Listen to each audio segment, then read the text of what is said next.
I am Sarah, and I am 26 years old. Sometimes when I look back at my life, I feel like I've lived several lives already. There's the girl I used to be, soft, trusting, and desperate for love. Then there's the woman I became, calm, patient, but quietly burning inside with memories of everything I went through. People say that time heals, but that's not always true. Sometimes time just teaches you how to hide your scars better. I grew up in what most people would call a normal family. But normal is a strange word. On the outside, we looked like any other family in our small town. A father with a steady job, a mother who loved to talk about church and neighbors, and 2 kids. But behind the closed doors of that neatly painted house, it was a different story. I was the older one, and my younger brother Mark was the golden child. My parents adored him. Every little thing he did was perfect. He was the good son, the smart one, the hope of the family, and me, I was the mistake they never wanted to admit to. I don't remember the exact moment I realized I wasn't loved, but it must have been around the time I turned 8. That year, my father forgot my birthday. Not just once, but every year after that. My mother said birthdays were for people who made others proud, not for burdens. I learned to stop expecting anything from them. I stopped asking for new clothes, for hugs, for even a smile. I grew quieter, thinking maybe if I became small enough, invisible enough, they would stop hating me. But it didn't work. The quieter I got, the louder their cruelty became. My father had a way of making me feel like I didn't belong. He'd say things like, "We don't even know if you're ours," or, "You should be grateful we kept you." My mother would just stand there, arms folded, her lips tight, pretending she wasn't part of it. But silence can be just as cruel as words. Sometimes it's worse.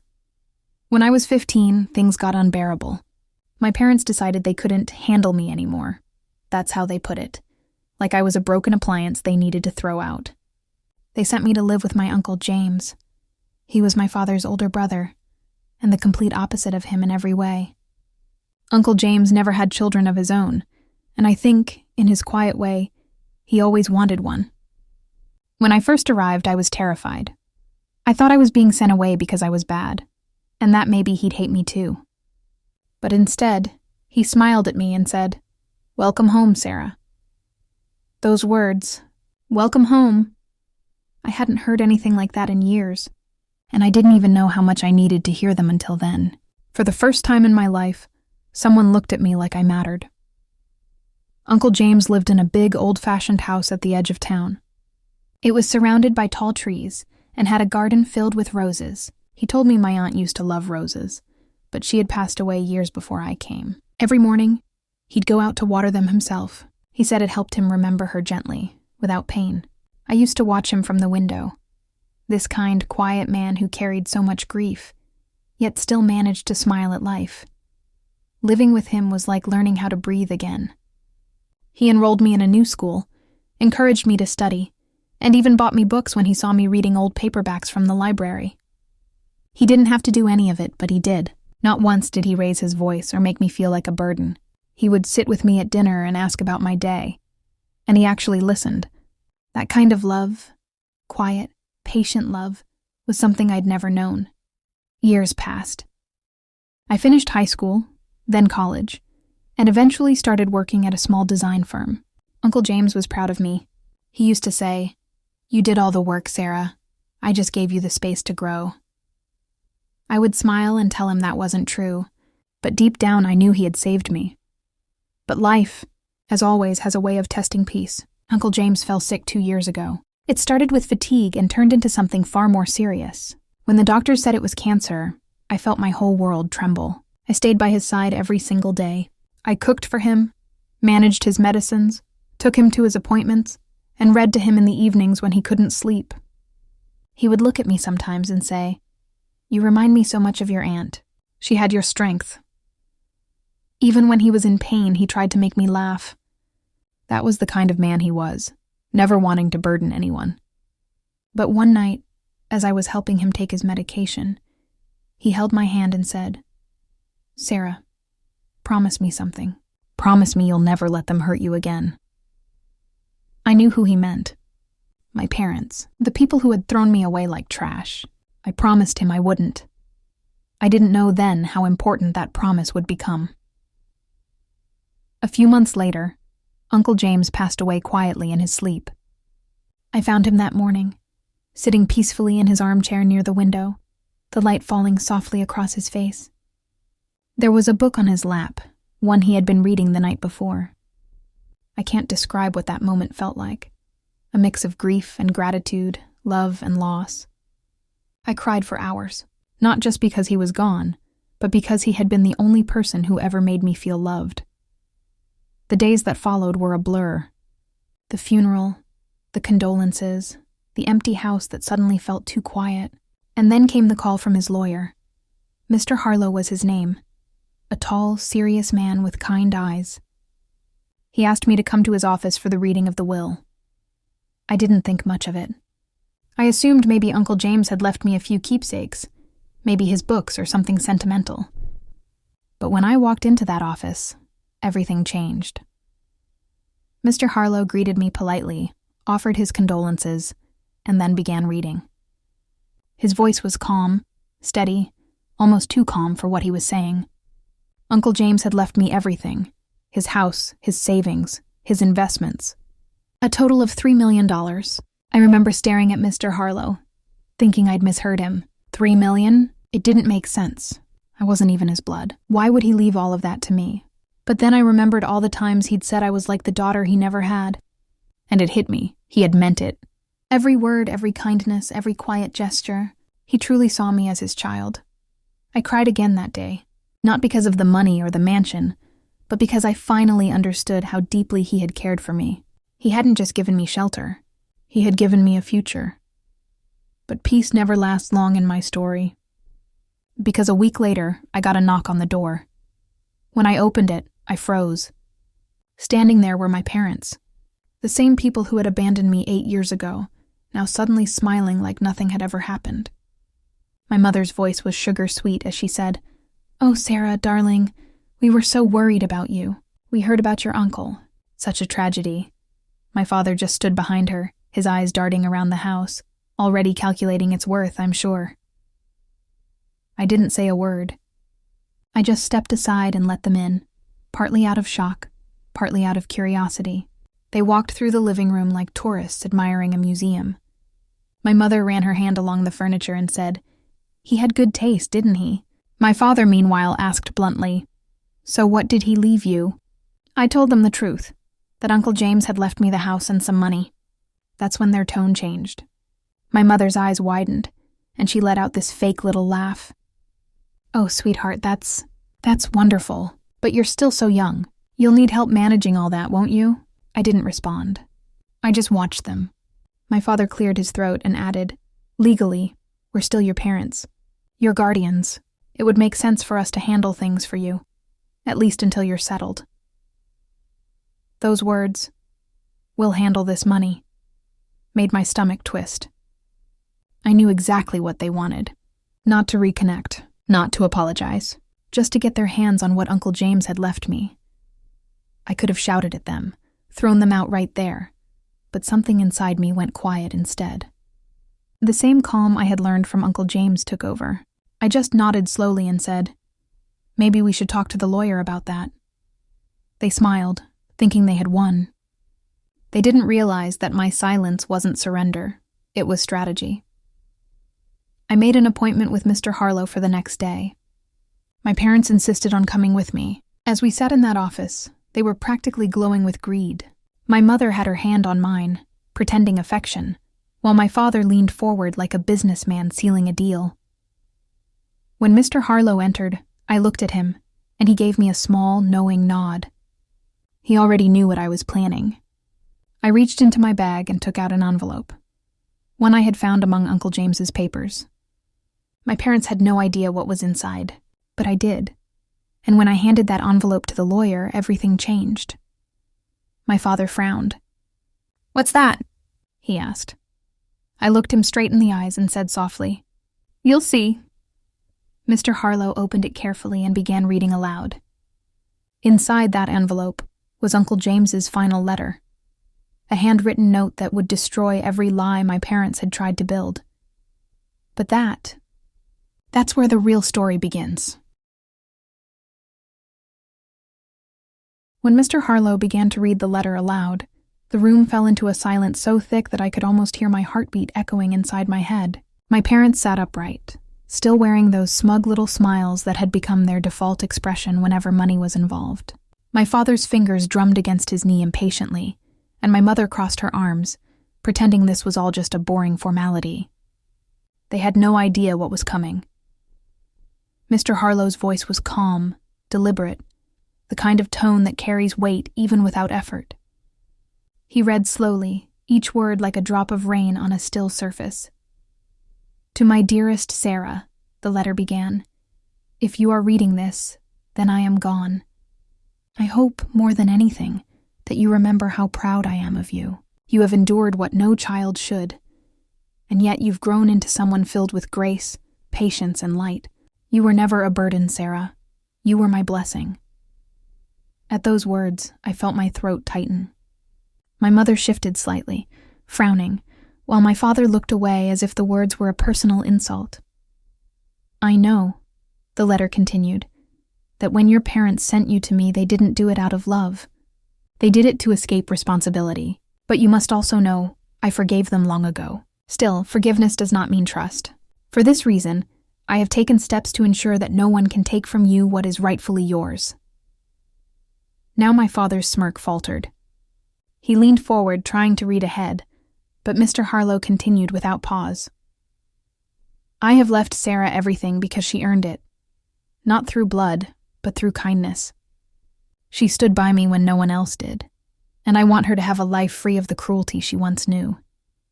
To my brother, if you are hearing this, I hope you find it in your heart to understand why."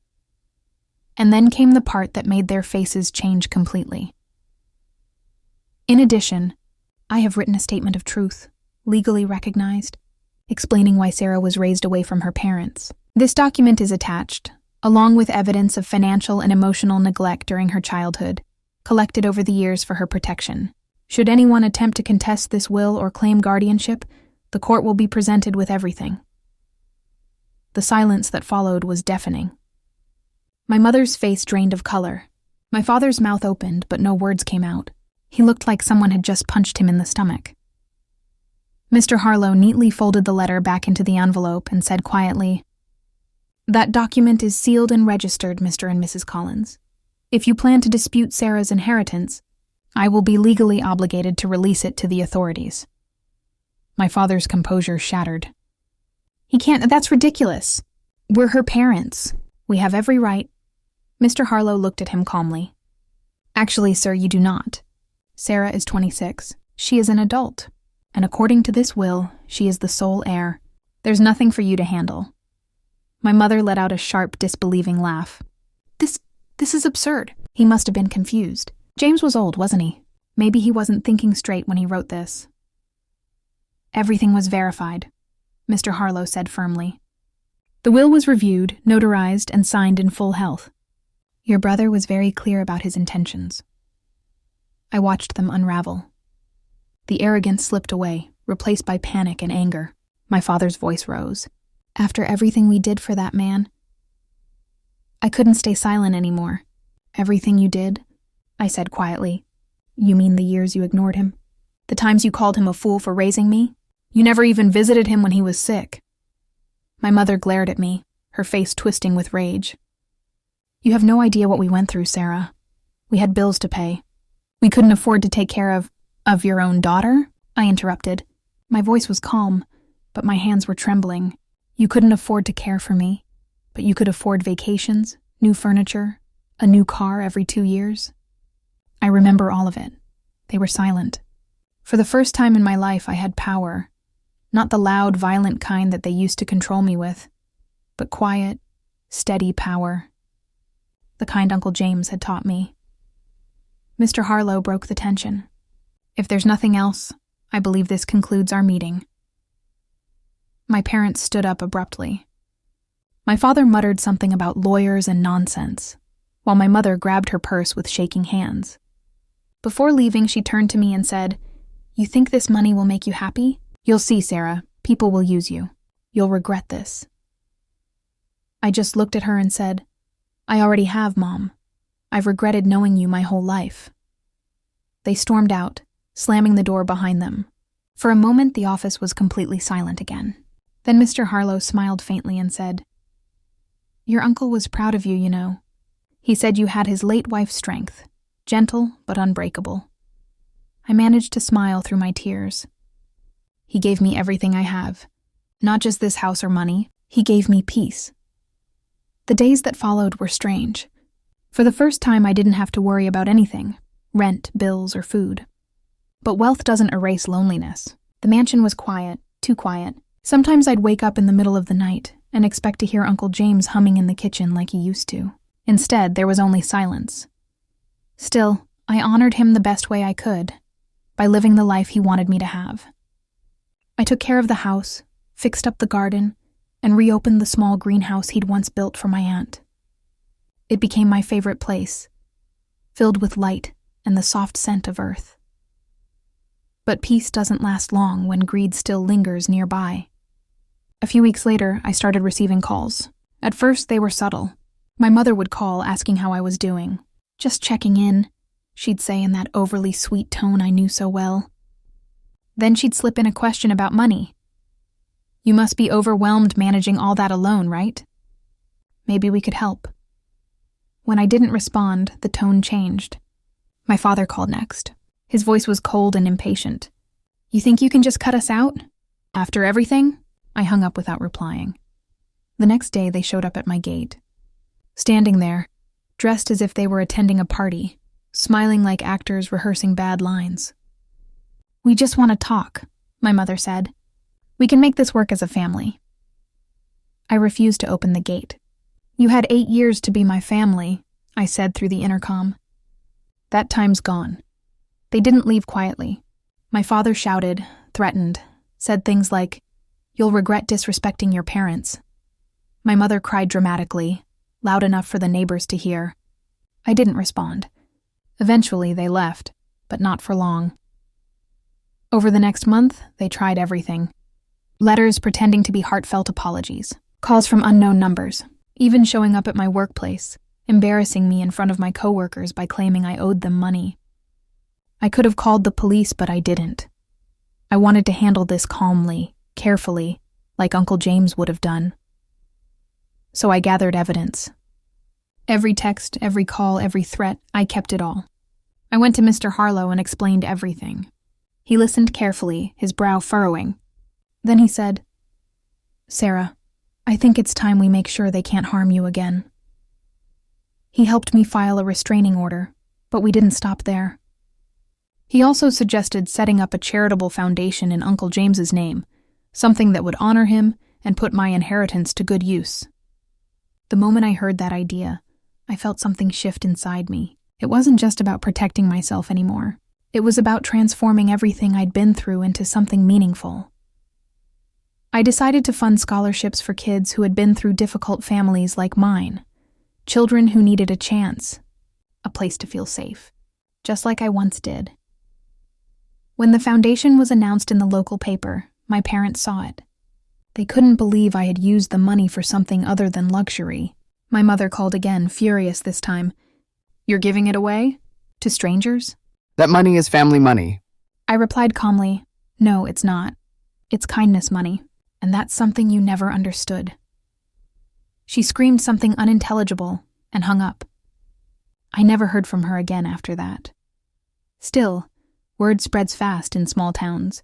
People who once looked at me with pity now treated me with respect. Some even apologized for believing the lies my parents had told about me years ago. I didn't need their validation, but it felt good to finally be seen as something other than the troubled daughter. One afternoon, I visited Uncle James's grave. The garden around it was blooming. Roses, of course. I knelt down, laid a single white one on his headstone, and whispered, "You were right. Kindness doesn't make you weak." As I sat there, I thought about everything that had happened. The pain, the rejection, the loneliness, all of it had shaped me into who I was. And in a strange, poetic way, my parents had given me the greatest gift of all by abandoning me. The chance to find real love and peace with someone who deserved my loyalty. That night, I sat on the porch, watching the sunset paint the sky orange and gold. The house felt different now, not empty, but full of quiet life. I could almost hear Uncle James's voice saying, "You did well, Sarah." For the first time in years, I believed it. And yet, somewhere deep inside, I knew this wasn't the end of my story. Because people like my parents don't disappear easily. They linger, waiting for another chance. But this time, I wasn't the same scared girl they once threw away. This time, I was ready. The next few months after the Foundation's launch were strangely peaceful. My days were filled with work, with rebuilding the garden, and with small acts of gratitude. Watering Uncle James's roses, visiting the local shelter where we started a reading program for kids, and managing the scholarship applications that poured in from every corner of the state. For the first time in my life, I wasn't surviving. I was living. But peace, as I had learned, never stays unchallenged. It's almost as if life tests how much serenity one heart can handle before it's disturbed again. My parents had gone quiet for a while, too quiet. I thought maybe, finally, they had accepted reality and moved on. Maybe they realized their manipulation wouldn't work anymore. But I should have known better. My father, especially, was not the kind of man who accepted defeat easily. His ego was built on control, and I had taken that away from him. It began subtly, almost invisibly. One afternoon, when I came home from the grocery store, I noticed something odd. A car parked down the street. A black sedan, windows tinted, engine running. I thought nothing of it at first. Maybe a delivery driver, maybe a neighbor's guest. But the next day, the same car was there again, and the day after that. I began to feel watched, even when I tried to tell myself it was just my imagination. Then came the first letter. No return address, no signature. Just my name on the envelope, written in my father's distinct, hard handwriting. Inside was a single sentence. "You think you can erase us, but blood doesn't disappear so easily." I stared at it for a long time. Not because I was scared, though a part of me was, but because it reminded me of the man who once told me I was never really part of his family. Now suddenly he wanted to claim me through blood? The irony made me smile. I tore the letter in half and threw it away, but the letters kept coming. Some were filled with guilt-tripping lines. "You owe us this after all we sacrificed for you." Others were downright threatening. "You'll regret turning against your own blood." I didn't respond to any of them. Instead, I documented each one carefully, scanned them, and forwarded them to Mr. Harlow, who had become more than just my lawyer. He was my guide through the storm. He suggested we keep everything on file just in case. "People like your parents," he said, "don't just give up. They test boundaries until they're forced to stop." I wanted to believe that the restraining order would be enough, but I underestimated just how far desperation can drive some people. One morning, I woke up to find the gate of the mansion vandalized. The brass plate that read, "The Lawson Estate," Uncle James's family name, had been defaced with red paint. The message was simple, written in dripping, uneven letters, "Thief." My chest tightened. For a moment, I just stood there, staring at it, not because I cared what it said, but because of what it represented. The past, clawing its way back into the present. The wounds I thought had healed were suddenly bleeding again. I called the police, filed a report, and showed them the letters. They promised to look into it, though I could tell they didn't expect much. Vandalism in a small town wasn't exactly high priority. Still, having that report filed felt like taking back control, one step at a time. Later that evening, as I sat on the porch drinking tea, my mind drifted to Uncle James again. I could almost hear him saying, "When you're right, Sarah, don't shout about it. Just live in a way that proves it." So that's what I did. I decided to double down on the Foundation, not hide from the attention. If they wanted to paint me as the villain, I'd let my actions speak louder. I organized a fundraiser gala in Uncle James's memory, inviting local business owners, community leaders, and even some of my old teachers who had supported me when I was a scared teenager. The night of the event was beautiful. The mansion's garden glowed with soft lights. Music played quietly in the background, and people shared stories about Uncle James, about his generosity, his patience, his humor. I stood there, wearing a dress my aunt once owned, feeling both proud and strangely at peace. For a few hours, it felt like everything was exactly as it should be. But peace never lasts long around people like my parents. Halfway through the evening, as I was speaking to a group of donors, a loud commotion broke out near the entrance. I turned and my stomach dropped. My parents were there. They weren't invited, of course. Yet there they stood, dressed as if they belonged. My mother holding her chin high, my father smirking with that familiar, poisonous confidence. "Sarah," my mother called out dramatically, loud enough for everyone to turn and look. "We're so proud of you, sweetheart. All of this.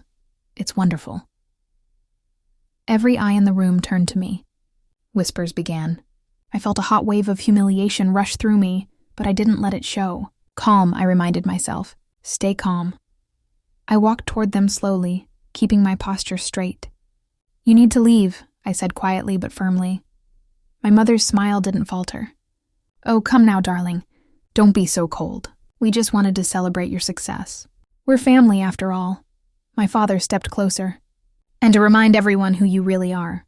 You wouldn't be here if it weren't for us." A few guests gasped softly. Someone tried to intervene, but I raised my hand to stop them. I looked my father in the eyes and said, in the calmest voice I could manage, "You're right. I wouldn't be here if it weren't for you. Because of you, I learned what love isn't. And because of that, I learned what it truly is." He blinked, unsure how to respond. My mother's smile finally cracked. "You're embarrassing yourself," she hissed. "No," I said softly. "I'm freeing myself." Security arrived moments later and escorted them out.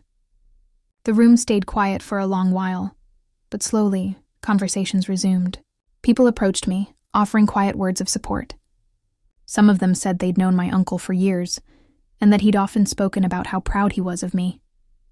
That, more than anything, made me feel whole again.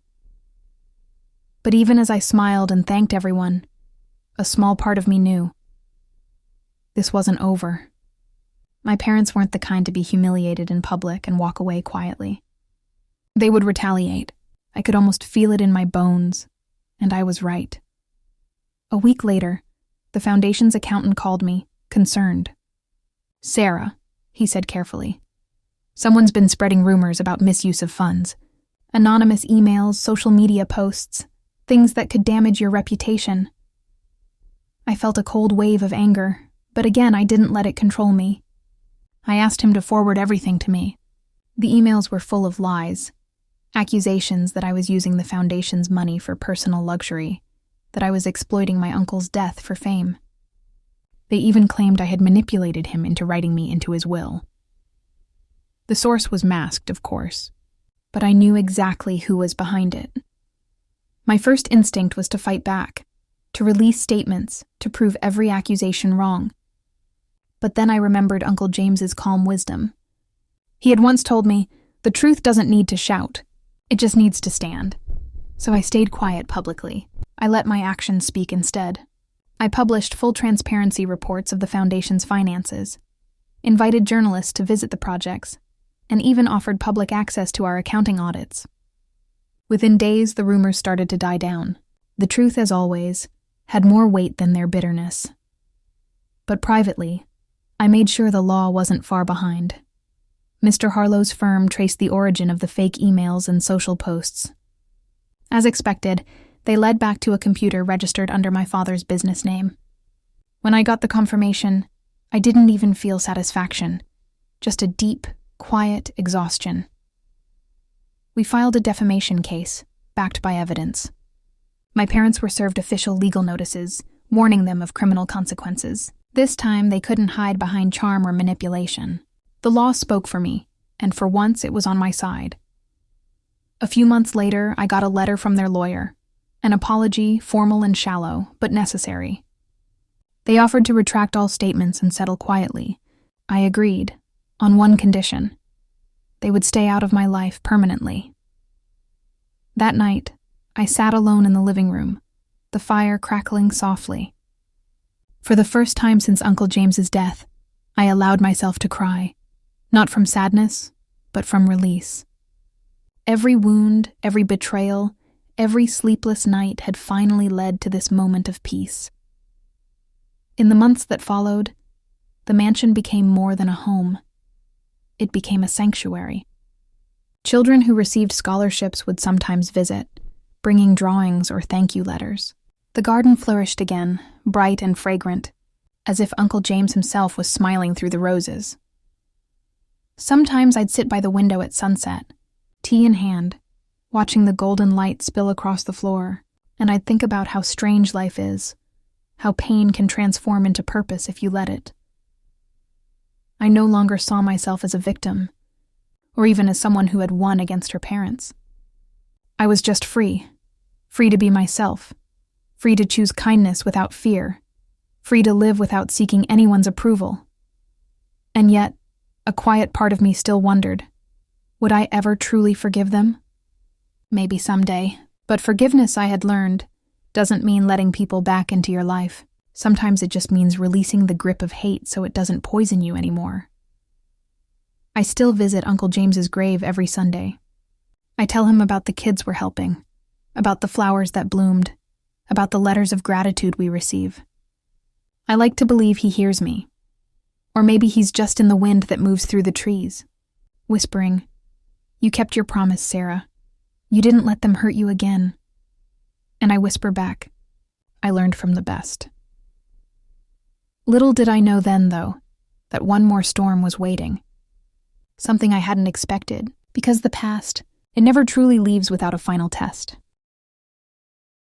After that confrontation in the lawyer's office, things shifted inside me in a way that words can hardly describe. I had lived most of my life shrinking, avoiding conflict, trying not to be noticed, trying not to upset anyone. But that day, when I watched my parents' faces twist with anger and disbelief as they realized the money was out of their reach, something inside me clicked. It wasn't just about the money or the mansion. It was about finally taking back control of my life, something they had stolen from me long ago. The lawyer, Mr. Harrison, walked me to the door afterward. His expression was warm, almost proud. "You handled that with remarkable grace, Sarah," he said. I managed a small smile. I didn't feel graceful, but I did feel free. The drive back to my uncle's mansion was silent except for the sound of rain starting to fall on the windshield. I remember gripping the steering wheel tightly, replaying everything in my mind, the shouting, the look of betrayal in my mother's eyes, and the calm tone I had somehow managed to keep. It felt like I was finally stepping into the life my uncle believed I deserved. The mansion felt different that evening. The air was thick with memories. I walked through the hallway, running my hand along the banister. My uncle had once leaned against that very spot, sipping coffee and teasing me about how I always left my shoes at the door. The ache of missing him hit me hard. I whispered a soft thank you into the empty space, as if he could still hear me. He had given me more than money. He had given me dignity, a chance to stand tall after years of being made to feel small. A few weeks passed quietly. My parents stopped calling, though I occasionally got texts from unknown numbers saying things like, "You owe us," or "We're still your family." I blocked every one of them, but I knew them too well to think they would just disappear. My father, especially, was the kind of man who never gave up on what he thought belonged to him. I could almost feel the storm brewing. One afternoon, while sorting through my uncle's old study, I found a locked drawer in his desk. I almost didn't try to open it, thinking it might contain something private, but curiosity won. I searched the drawers and finally found a small brass key taped under the desk's edge. Inside was a neat stack of letters, all addressed to me. My breath caught as I realized they were from him, written over several years. The first one began with, "If you're reading this, Sarah, it means I've left this world." My eyes blurred with tears as I continued. In each letter, he shared pieces of advice, stories about my parents' behavior before they abandoned me, and reminders that I was stronger than I believed. One letter stood out.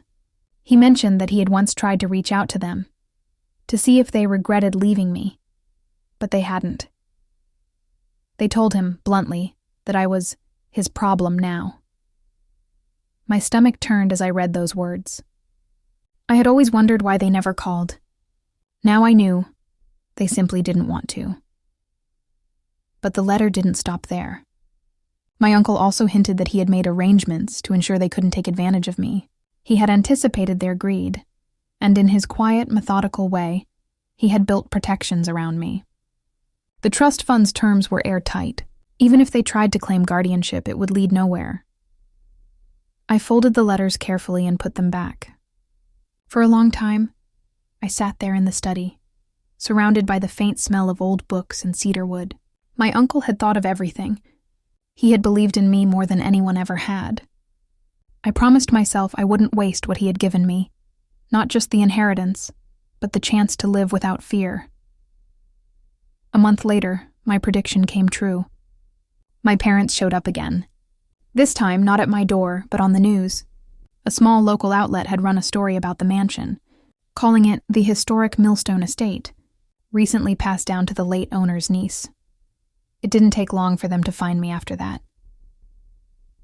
The first knock came late one evening. I had just finished dinner and was about to make some tea when I heard the pounding on the door. My stomach tightened instantly. I walked to the entrance and peeked through the glass. There they were, my mother and father, drenched in rain, wearing expressions that could only be described as desperate. I opened the door just enough to speak. "What do you want?" I asked, my voice steady. My mother tried to smile, but it came out strained. "Sarah, please let us in. We just want to talk. We made mistakes." I stood there silently for a few seconds. "You made more than mistakes," I said finally. "You threw me away." Her eyes filled with tears. My father's jaw tightened. "That's not true," he snapped. "We had no choice back then. Things were complicated." "Complicated?" I repeated, a bitter laugh escaping me. "You mean when you dropped me off at Uncle's house and never came back?" He didn't respond. My mother took a step forward, lowering her voice. "Honey, please. We just want to make things right. We can start over. We're still your family." I could feel the old ache creeping up, that childhood longing for their love, their approval. But I wasn't that girl anymore. "You only came back because of the money," I said quietly. "If Uncle hadn't left me anything, you'd still be gone." My father's face darkened. "You think you're better than us now?" he spat. "That money was supposed to help the whole family. Your uncle had no right to cut us out." That was enough for me. I shut the door slowly but firmly. Their voices rose on the other side, shouting, cursing, pleading. I locked the door and walked away, trembling, not from fear but from the weight of years of hurt being lifted, one piece at a time. They didn't stop there, of course. Over the next few weeks, they tried everything: letters, calls, even contacting Mr. Harrison to challenge the will. But my uncle had been meticulous. The documents were sealed, verified, and protected under his legal trust. Every attempt they made only hit a wall. One afternoon, Mr. Harrison called me to update me. His voice carried a hint of amusement. "They tried to file a claim that you were emotionally unfit to manage your inheritance," he said. I couldn't help but laugh. "And what did you tell them?" "That they should worry about their own finances before questioning yours," he said dryly. It was a small victory, but it felt huge. Each failed attempt from them reminded me that I was finally beyond their reach. But I wasn't done yet. Part of me wanted them to truly understand what they had lost. Not just money, but me. The daughter they had thrown away had become someone they could never control again. And so I began to plan something, not out of spite, but out of a quiet desire for closure. I started with a public charity fund, named after my uncle, to support children who had been abandoned or neglected. I donated a significant portion of the inheritance to it. The local papers covered the story, praising the initiative. And just like that, my parents had to watch as I used the very money they had tried to steal, to help others, not them. When the news aired, I imagined them sitting in their small apartment, seething with frustration, realizing that no manipulation could reach me anymore. I didn't need revenge that destroyed them. The best revenge was living peacefully, using their rejection as the foundation of something meaningful. Still, the pain wasn't gone. Some nights I'd wake up thinking I heard my uncle's voice or my mother calling my name. Healing wasn't a straight line. It came in waves, sometimes gentle, sometimes crushing. But each time I reminded myself, I survived. I escaped. I won. As winter approached, I decided to host a small gathering at the mansion, a way to honor my uncle's memory and officially launch the charity. The halls that once echoed with silence now filled with laughter, conversation, and warmth. I felt proud, standing there, greeting guests who spoke kindly of my uncle and admired what I had done in his name. Later that night, when everyone had left, I stood on the porch looking out over the garden. The moonlight fell softly across the roses my uncle had planted years ago. I felt calm, truly calm. For the first time in my life, I wasn't waiting for anyone to love me or to save me. But deep down, I knew my parents weren't finished. Their kind never quit easily, and as much as I wanted peace, I could sense something was coming, a final test of everything I'd built, and I was ready. Winter in the countryside has a silence of its own. It's not empty or lonely. It's the kind of quiet that makes you aware of every small sound. The creak of the floorboards, the soft hum of the fireplace, even the faint sigh of wind brushing against the windows. I had come to love that silence. It made me feel safe, like the world outside had slowed down to let me breathe. But that peace didn't last long. About 2 weeks after the charity launch, I started noticing things. At first, small, almost forgettable details. The sound of a car idling too long at the end of the driveway, or a shadow outside the front gate when I came home late from town. I brushed it off, thinking maybe it was my nerves or the lingering paranoia from years of feeling unsafe. But then the calls began again. Unknown numbers, no voice, just breathing on the other end. One evening, the silence broke again. I was in the study reading one of Uncle's old letters when the phone rang. I almost didn't answer, but something made me pick up. There was a pause, and then a voice, my father's. "Enjoying your fancy life, Sarah?" He sneered. My heart dropped into my stomach, but I kept my tone even. "What do you want?" He chuckled, a harsh, humorless sound. "We just want what's fair. You think you can hide behind lawyers and papers? That money belongs to the family. To us." I took a deep breath. "No, Dad, it belonged to Uncle, and he chose to give it to me. You made your choice 8 years ago when you left me." He hissed something under his breath. "You think you're better than us now. But remember, Sarah, blood doesn't go away." Then he hung up. I sat there for a long time, staring at the wall, my hands trembling slightly. Old fears tried to crawl back in. The memories of their shouting, their control, the way I used to feel like a burden. But I wasn't that girl anymore. I wasn't powerless. I had people now, real people, who cared about me. I called Mr. Harrison the next morning.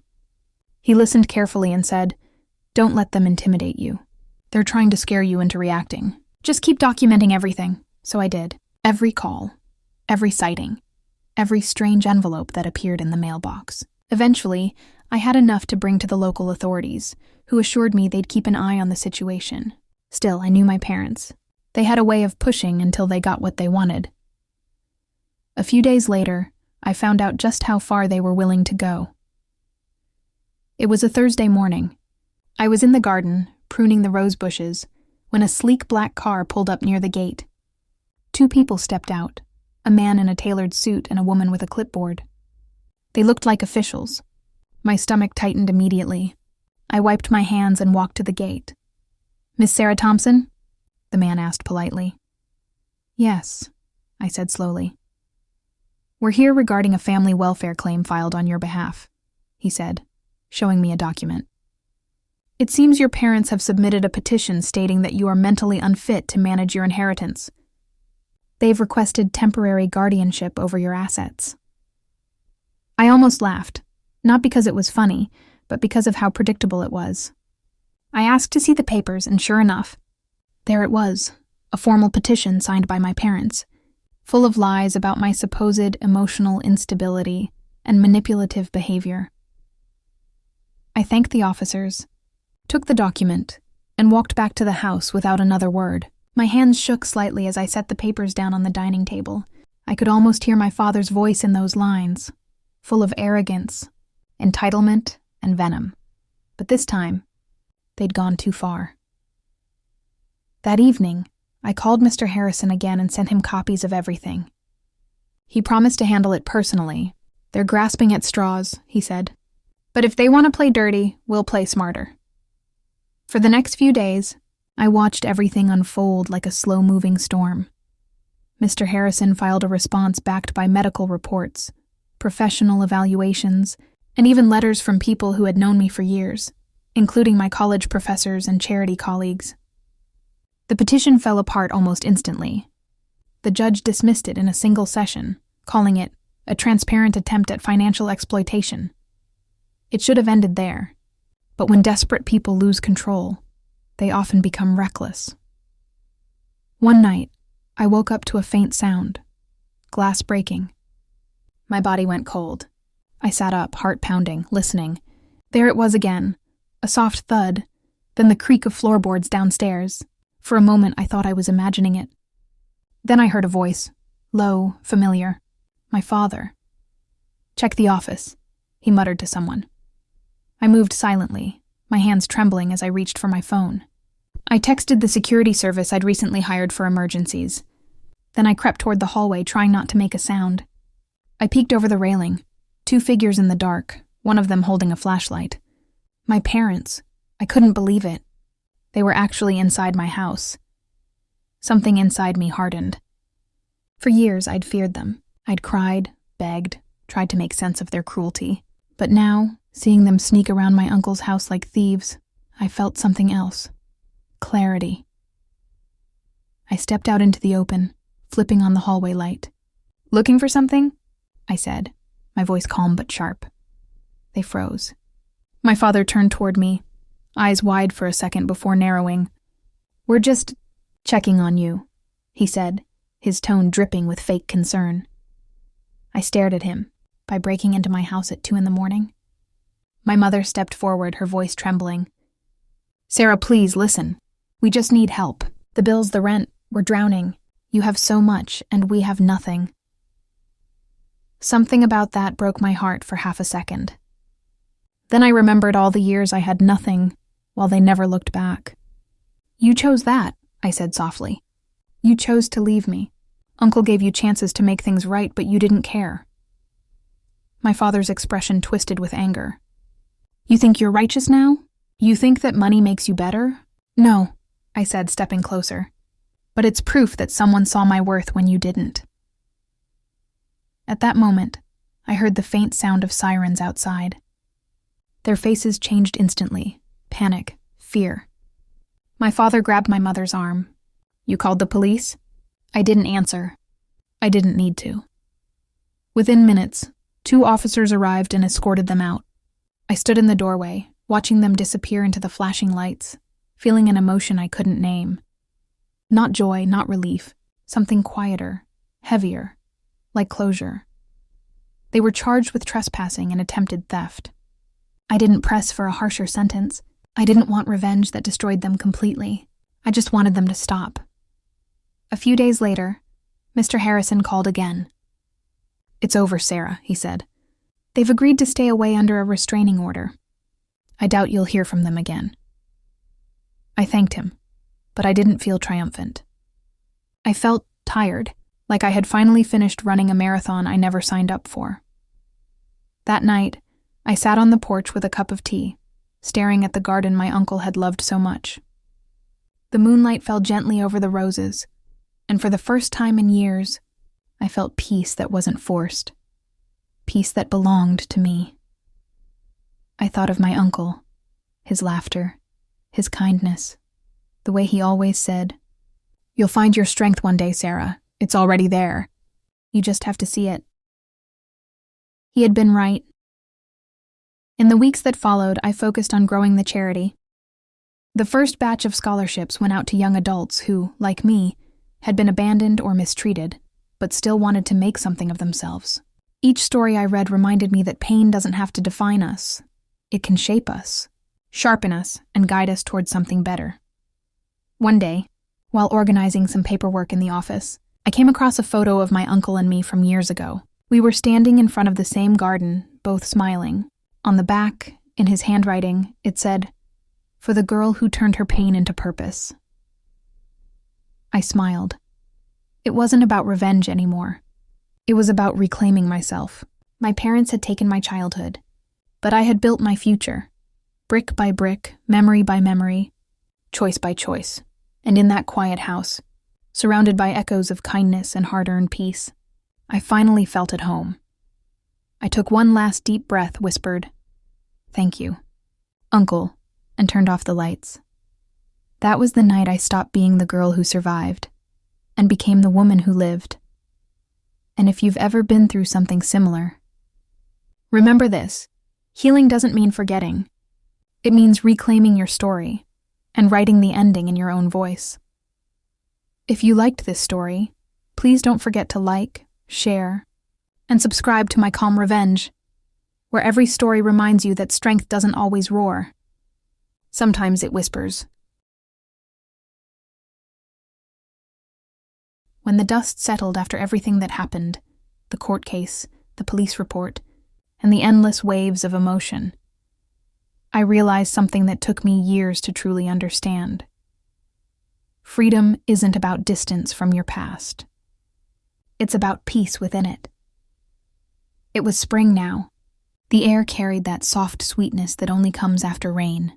The mansion, once a reminder of pain and loneliness, had become my sanctuary. The charity had taken off in ways I never expected. People reached out from all over the country, some sharing their own stories of abandonment, others offering donations, volunteers, or just words of encouragement. Each message was a small light, a reminder that what began as my personal fight for survival had grown into something larger, something meaningful. But peace, I learned, doesn't come all at once. It's not a moment. It's a process. Some mornings I'd still wake up to the faint echo of my father's angry voice, or the memory of my mother turning away from me when I cried as a child. I'd sit up in bed, heart racing, and it would take a few deep breaths before I remembered. I'm safe now. No one can touch me here. Healing, I found, was quieter than I imagined. It wasn't a grand moment of victory or revenge. It was in small things: cooking breakfast without dread, playing music without fear of someone yelling at me to stop, laughing freely in my own kitchen. One Sunday afternoon, as I was watering the plants in the garden, I noticed a young woman standing near the gate. She looked about 19, thin, with tired eyes and a backpack slung over one shoulder. I walked over, curious but cautious. "Can I help you?" I asked gently. She hesitated before speaking. Are you the lady who runs the Thompson Foundation?" I smiled. "Yes, that's me. And you are?" "Clara," she said. I saw your story in the paper. I don't know if I'm supposed to be here, but I didn't know where else to go." Her voice trembled as she spoke.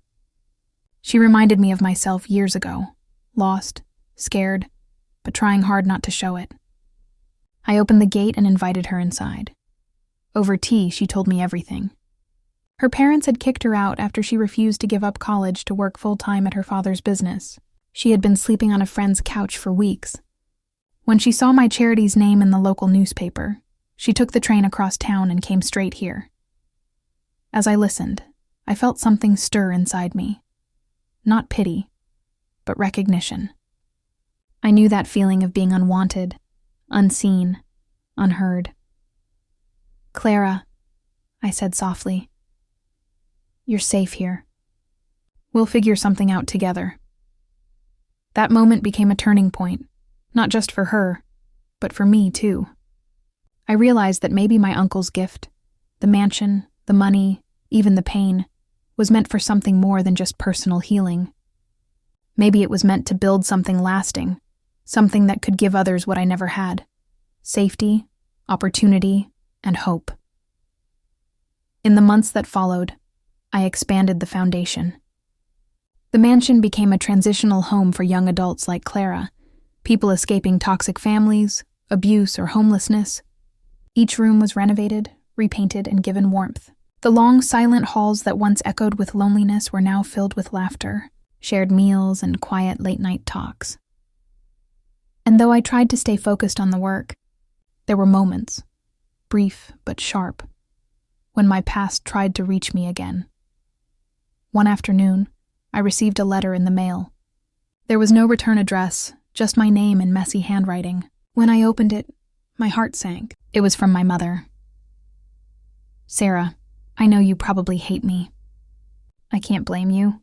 We did terrible things. I wish I could undo them. Your father is not well now. We live in a small place outside the city. Sometimes he asks about you, though I think it's mostly guilt. I saw your face on the news last month. You looked so different, happy, strong. I don't expect forgiveness, but I wanted you to know that we're sorry. Mom." I read it twice, maybe 3 times. My emotions tangled. Anger, sadness, disbelief. There was a time I would have given anything for those words. But now, they didn't mean what they used to. They weren't healing words. They were just echoes. The sound of people realizing too late what they had lost. I didn't reply. I placed the letter in a box with other old things. Pictures, documents, pieces of a life that no longer defined me. I didn't destroy it, but I didn't display it either. It belonged to my past, and my past didn't control me anymore. Later that evening, Clara came into the garden holding a small pot of flowers. "Where should I put this one?" she asked, smiling. I pointed to a spot near the walkway. "Right there. That's where the morning sun hits first."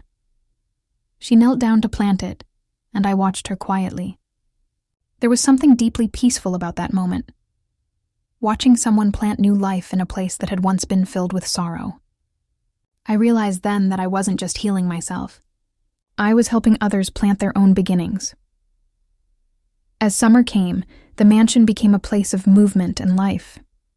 The walls that once echoed with emptiness now hummed with music, conversation, and laughter. People came and went, students, volunteers, donors, all connected by one thread, the belief that pain could turn into purpose.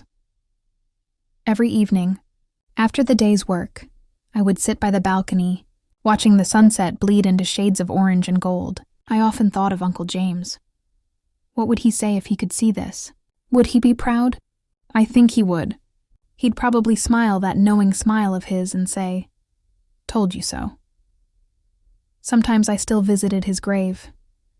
It wasn't far, a quiet place surrounded by trees. I'd bring a single white rose, lay it on the stone, and talk to him. Not as a ritual, but like a conversation. One afternoon, I told him everything, about my parents' last stunt, about the foundation, about Clara, and the growing network of young people we were helping. "You were right," I whispered, tracing his name on the cool marble. The best revenge isn't anger or spite. It's peace. It's building something beautiful from what they tried to break. As the wind rustled through the leaves, I could almost hear his voice in reply, that calm, steady tone that had carried me through so much. By autumn, the foundation had grown beyond what I could manage alone. I hired staff, counselors, coordinators, volunteers. But I made one promise to myself. No matter how big it got, I would always keep the personal touch. I would always know the stories of the people we helped, because stories were where healing began, just like mine had. A few months later, I received an invitation to speak at a local community event about resilience. My first instinct was to decline. I wasn't used to public speaking, but something in me said I should do it. The day of the event, as I stood backstage, I felt my hands tremble. Then I remembered all those times I'd been silenced, told my voice didn't matter, told to keep quiet, told I wasn't enough. And I thought, if I could survive them, I can speak now. When I walked onto the stage, the lights felt warm, not blinding. I looked at the audience, faces young and old, strangers and friends, and took a deep breath. I used to think revenge meant getting even. I began softly. That if I could just make the people who hurt me feel what I felt, I'd finally be free. But over time I realized revenge isn't about punishment. It's about reclaiming your power, your peace, and using it to build something better. The room was silent, but it wasn't empty. It was full of understanding. I continued, telling them parts of my story. Not the sensational details, but the real emotions, the abandonment, the anger, the quiet strength that grew from it. When I finished, there was applause. Not loud or wild, but warm and steady like a heartbeat. Afterward, a young man came up to me, tears in his eyes. "My parents left me too," he said. "I thought I'd never get past it. But hearing you, I think maybe I can." I smiled and squeezed his hand. "You can," I said. "And one day, you'll help someone else believe that too." That night, driving home under the soft glow of streetlights, I realized something profound. My uncle hadn't just left me money or property.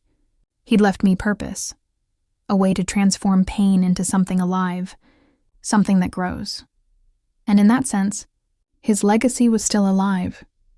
Through me, through the people we helped, through every act of kindness that rippled outward from what began as loss. Now, when I walk through the mansion's halls, I don't hear echoes anymore. I hear laughter. I hear life. I hear peace. And sometimes, in the quiet moments, I think about that scared little girl I used to be, the one sitting on a porch with nothing but tears and fear. I wish I could tell her, "Hold on. One day you'll own your story. One day you'll find peace so deep it won't even need words." That's my revenge. Not their pain, my peace. Not their failure, my purpose. And if you've made it this far into my story, maybe you need to hear this too. Whatever they took from you, you can rebuild. Whatever they broke, you can mend. You can be your own calm after the storm. Thank you for listening to my story. If it spoke to you, please like, share, and subscribe to my Calm Revenge. Because sometimes the quietest stories are the strongest ones. And every calm heart has its own kind of power.